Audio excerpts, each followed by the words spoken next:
जानकी वल्लभ विजयते।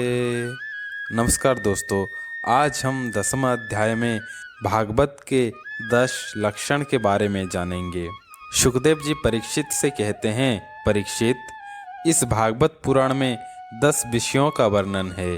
सर्ग, विसर्ग, स्थान, पोषण, उक्ति, मनवंतर, ईशानुकथा, निरोध, मुक्ति और आश्रय। इनमें जो 10वां आश्रय तत्व है उसी को ठीक ठीक समझाने के लिए महात्माओं ने बाकी 9 विषयों का वर्णन किया है, कहीं श्रुति से, कहीं तात्पर्य से, दोनों के अनुकूल अनुभव से, और यह सब बड़ी सुगम रीति से किया गया है। अब सुखदेव जी इन 10 का अर्थ समझाते हैं। सर्ग, जब ईश्वर की प्रेरणा से गुणों में हलचल होती है और आकाश, जल, अग्नि आदि पंचभूत, शब्द आदि तन्मात्राएं, इंद्रियां, अहंकार और महतत्व उत्पन्न होते हैं, इसे सर्ग कहते हैं। विसर्ग, उस विराट पुरुष से उत्पन्न ब्रह्मा जी के द्वारा जो चर अचर सृष्टियों का निर्माण होता है उसे विसर्ग कहते हैं। स्थान, हर पल नाश की ओर बढ़ती हुई सृष्टि को एक मर्यादा में स्थिर रखने से भगवान विष्णु की जो श्रेष्ठता सिद्ध होती है उसे स्थान कहते हैं। पोषण, अपनी रक्षा में रही सृष्टि में भक्तों पर भगवान की जो कृपा होती है उसे पोषण कहते हैं।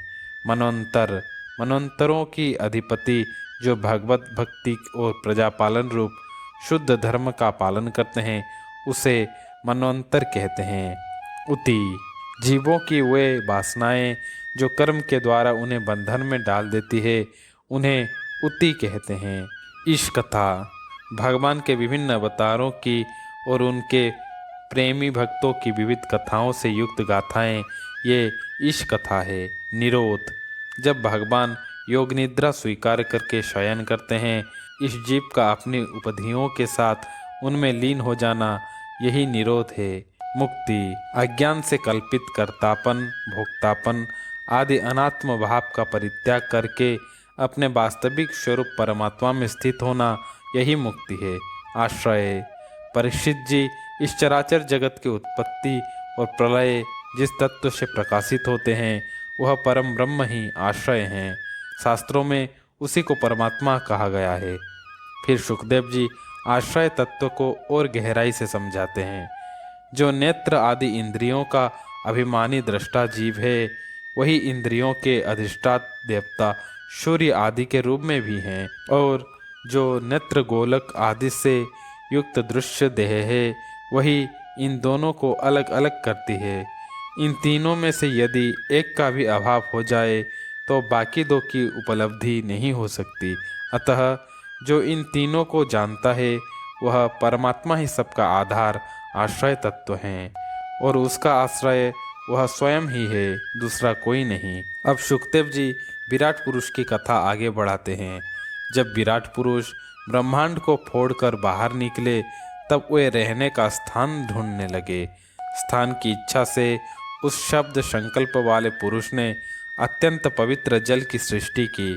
विराट पुरुष रूप नर से उत्पन्न होने के कारण ही जल का नाम नार पड़ा, और अपने उत्पन्न किए हुए उस नार में वह पुरुष 1000 वर्षों तक रहे, इसलिए उनका नाम नारायण हुआ।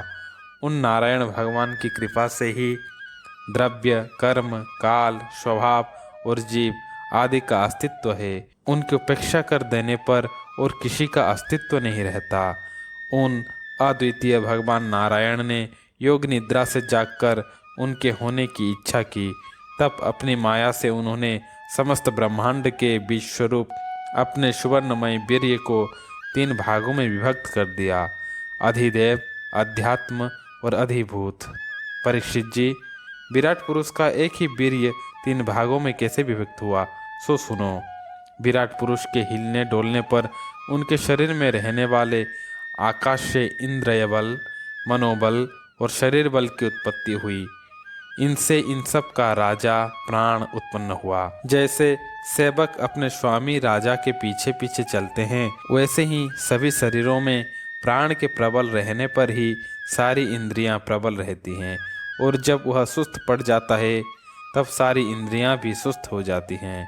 जब प्राण जोर से आने जाने लगा तब विराट पुरुष को भूख प्यास का अनुभव हुआ।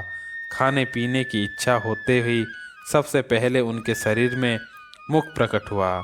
मुख से तालु और तालु से रसना इंद्रिय प्रकट हुई। इसके बाद अनेक प्रकार के रस उत्पन्न हुए जिन्हें रसना ग्रहण करती हैं। जब उनकी इच्छा बोलने की हुई तब बाक इंद्रियां, उसके अधिष्ठात देवता अग्नि और उनका विषय बोलना, ये तीनों प्रकट हुए। इसके बाद वे बहुत दिनों तक उस जल में ही रुके रहे। श्वास के बेग से नासिका के छिद्र प्रकट हो गए। जब उन्हें सूंघने की इच्छा हुई तब नाग में घ्राणेंद्रिय आ बैठी और उसके देवता गंध फैलाने वाले वायुदेव प्रकट हुए। पहले उनके शरीर में प्रकाश नहीं था। जब उन्हें अपने को और दूसरी चीज़ों को देखने की इच्छा हुई तब नेत्रों के छिद्र, उनके अधिष्ठाता सूर्य और नेत्र इंद्रियां प्रकट हो गए। इन्हीं से रूप का ग्रहण होने लगा। जब वेद रूप ऋषि विराट पुरुष को स्तुतियों के द्वारा जगाने लगे तब उन्हें सुनने की इच्छा हुई।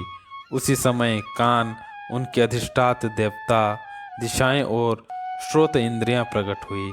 इसी से शब्द सुनाई पड़ता है। जब उन्होंने चीज़ों की कोमलता, कठिनता, हल्कापन, भारीपन, गर्मी और ठंडक आदि जाननी चाहिए तब उनके शरीर में चर्म प्रकट हुआ। जैसे पृथ्वी में से पेड़ निकल आते हैं वैसे ही उस चर्म में रोए पैदा हुए और उसके भीतर बाहर रहने वाला वायु भी प्रकट हो गया।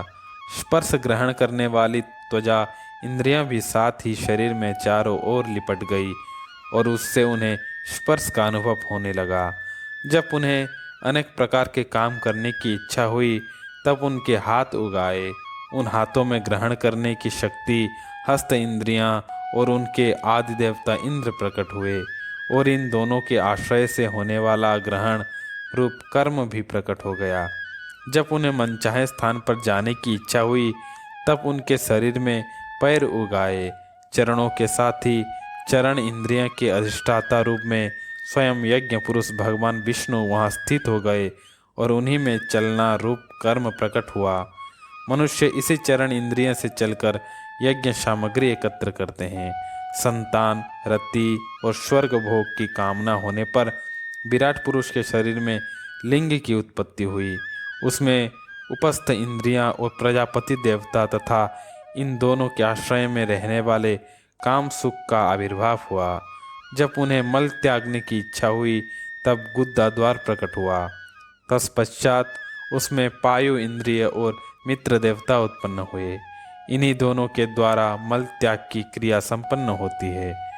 अपान मार्ग से एक शरीर से दूसरे शरीर में जाने की इच्छा होने पर नाभि द्वार प्रकट हुआ। उससे अपान और मृत्यु देवता प्रकट हुए। इन्हीं दोनों के आश्रय से प्राण और अपान का बिछोह यानी मृत्यु होती है। जब विराट पुरुष को अन्न जल ग्रहण करने की इच्छा हुई तब कोख, आंतें और नाड़ियाँ उत्पन्न हुई। साथ ही कुक्षी के देवता समुद्र, नाड़ियों के देवता नदियाँ और सृष्टि पृष्टि, ये दोनों उनके आश्रित विषय उत्पन्न हुए। जब उन्होंने अपनी माया पर विचार करना चाहा तब हृदय की उत्पत्ति हुई। उसमें मन रूप इंद्रियां और मन से उसके देवता चंद्रमा तथा विषय, कामना और संकल्प प्रकट हुए। विराट पुरुष के शरीर में पृथ्वी, जल और तेज से 7 धातुएं प्रकट हुई। त्वचा, चर्म, मांस, रुधिर, मेद, मज्जा और अस्थि। इस प्रकार आकाश, जल और वायु से प्राणों की उत्पत्ति हुई। श्रोत्र आदि सभी इंद्रियां शब्द आदि विषयों को ग्रहण करने वाली हैं। वे विषय अहंकार से उत्पन्न हुए हैं।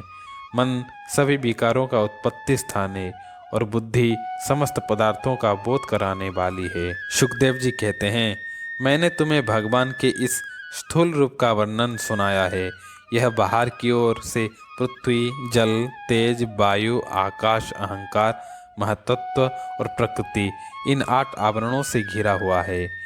इससे परे भगवान का अत्यंत सूक्ष्म रूप है। वह अव्यक्त है, निर्विशेष है, आदि, मध्य और अंत से रहित है और नित्य है। वाणी और मन की वहाँ तक पहुँच नहीं है। मैंने तुम्हें भगवान के स्थूल और सूक्ष्म, व्यक्त और अव्यक्त जिन 2 रूपों का वर्णन सुनाया है, ये दोनों ही भगवान की माया के द्वारा रचे हुए हैं। इसीलिए विद्वान पुरुष इन दोनों को ही असली नहीं मानते। वास्तव में भगवान निष्क्रिय हैं, अपनी शक्ति से ही वे सक्रिय बनते हैं।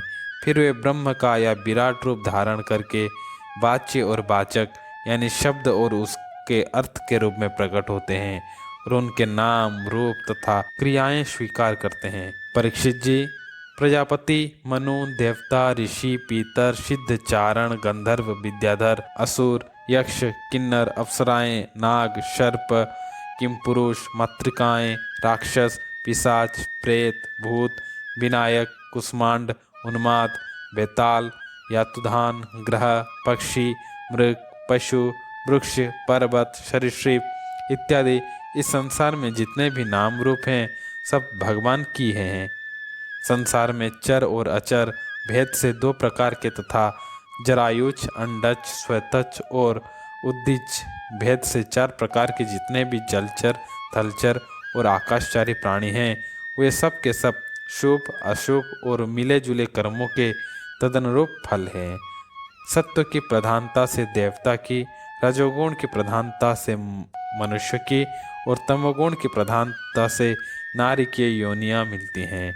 और जब इन गुणों में एक गुण दूसरे दो गुणों से दब जाता है तब प्रत्येक गति के तीन तीन भेद और हो जाते हैं। वे भगवान जगत के धारण पोषण के लिए धर्ममय विष्णु रूप स्वीकार करके देवता, मनुष्य और पशु पक्षी आदि रूपों में अवतार लेते हैं और विश्व का पालन पोषण करते हैं।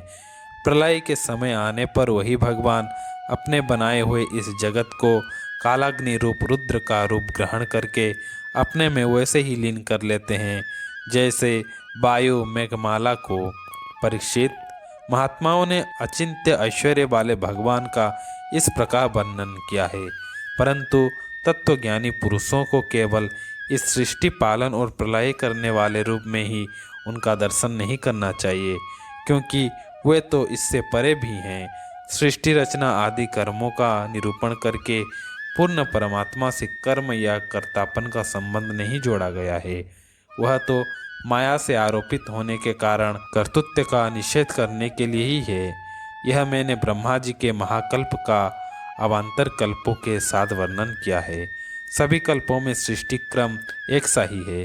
अंतर है तो केवल इतना कि महाकल्प के आरंभ में प्रकृति के क्रमश महतत्व आदि की उत्पत्ति होती है और कल्पों के आरंभ में प्राकृत सृष्टि तो जैसी की तैसी रहती ही है। चर अचर प्राणियों वैकृत सृष्टि नए रूप से होती है। परीक्षित, परिमाण, कल्प और उसके अंतर्गत मनवंतरों का वर्णन आगे चलकर करेंगे।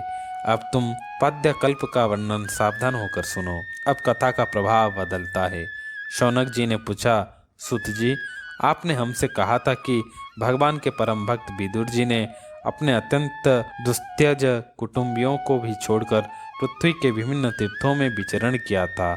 उस यात्रा में मैत्रेय ऋषि के साथ आध्यात्म के संबंध में उनकी बातचीत कहाँ हुई और मैत्रेय जी ने उनके प्रश्न करने पर किस तत्व का उपदेश दिया?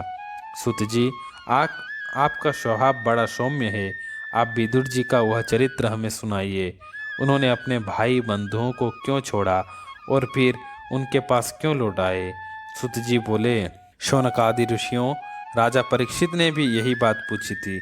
उनके प्रश्नों के उत्तर में श्री सुखदेव जी महाराज ने जो कुछ कहा था वही मैं आप लोगों से कहता हूँ, सावधान होकर सुनिए। इस प्रकार श्रीमद् भागवत महापुराण के द्वितीय स्कंद का पुरुष संस्थानुवर्णन नामक 10वां अध्याय यहाँ पूर्ण होते हैं। आगे हम तृतीय स्कंद में प्रवेश करेंगे। नमो राघवाय।